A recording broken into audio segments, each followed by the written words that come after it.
मोजूदारी कशी उंची तुझ्या कर्तृत्वाची, मोजूदारी कशी उंची तुझ्या कर्तृत्वाची. तू जगाला शिकवलेली व्याख्या माणसातल्या माणुसकीची, तू जगाला शिकवलेली व्याख्या माणसातल्या माणुसकीची. तू देव नव्हतास, देव तू तय नव्हतास, तू देव नव्हतास, तू देव तू तय नव्हतास.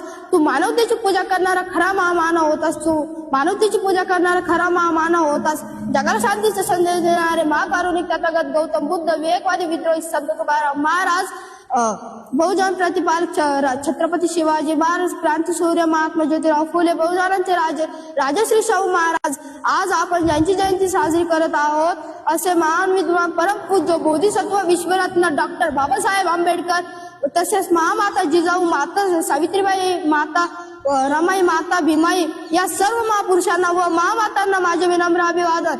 आज आपण डॉक्टर बाबासाहेब आंबेडकर यांची जयंती साजरी करत आहोत. डॉक्टर बाबासाहेब आंबेडकर आयुष्यभर गोरगरीब दीन दलितांच्या व स्त्रियांच्या न्याय हक्कासाठी लढा दिला.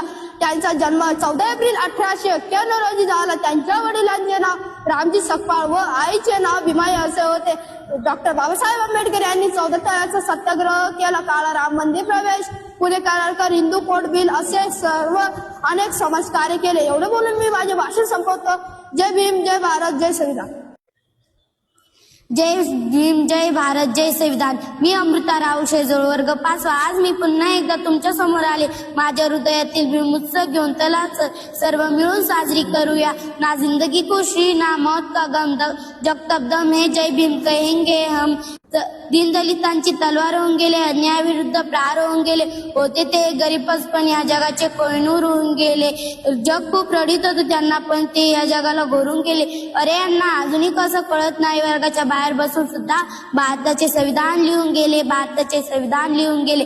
अशा या महामानव डॉक्टर बाबासाहेब आंबेडकरांना त्यांच्या जयंतीनिमित्त नमन करून मी माझ्या भाषणास सुरुवात करीते. त्यांच्या नावाचंच त्यांची विशेषता आहे. डॉक्टर बाबासाहेब आंबेडकर म्हणजे वाणीदार, त्या स्वभावाने बारकाईने अभ्यास करणारे साधक ते बौद्ध धर्माचे होते. येथून सर्वसामान्यांमध्ये विकास घडून बदल सर्वसामान्यांमध्ये आणणारे आणि आंबेडकर म्हणजे सर्वसामान्यांमध्ये आनंद घेऊन येणारे. बेधडक सत्याग्रह केला, 14 तळ्याचा डगमगले नाही. संकटे आल्यावर करीते समाज उन्नतीचे रचिते भारतीय संविधानाचे. अंधारलेले जीवन दिसत नव्हती प्रकाशाची किरण. अवतारले एक महामानव, नाव त्यांचे डॉक्टर भीमराव रामजी आंबेडकर.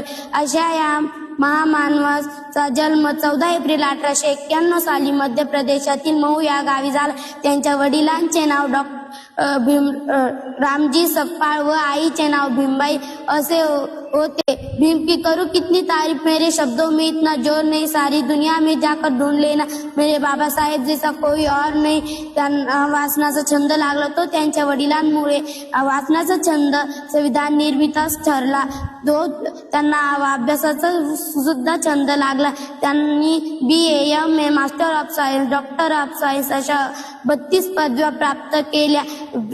संघटित व्हा आणि संघर्ष करा. शिक्षण हे वाघिणीचे दूध आहे. जो प्राशन करील तो गुरगुरल्याशिवाय राहणार नाही. दौलत मिली किसको धनवान बन गया, दौलत मिली किसको धनवान बन गया. ताकत मिली किसको पहलवान बन गया, ताकत मिली किसको पहलवान बन गया.